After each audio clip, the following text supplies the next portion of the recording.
मैं भोला पर्वतकार है, तू रानी मैला की।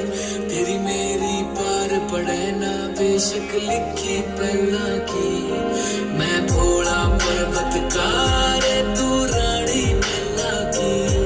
तेरी मेरी पार पड़े ना बेशक लिखी पहला की। किसे राजा दे ब्याह करवा ले, मेरी गैल मरे पछतावेगी। तेरी काया पड़ जा काली रे, तेन याद मैल की आवेगी। मेरा कंबल तक का ब्यूत नहीं जाटे, मैं ठर ठर कंबेगी। मैं आंख तीसरी आला सुन, मेरे छोने किकर संभेगी। हट छोड़ देना गोरी मेरी रैन न गिला की। मैं जिंदगी ना दे सकता तन्ने राज्य झल्ला की। मैं भोला पर्वतकार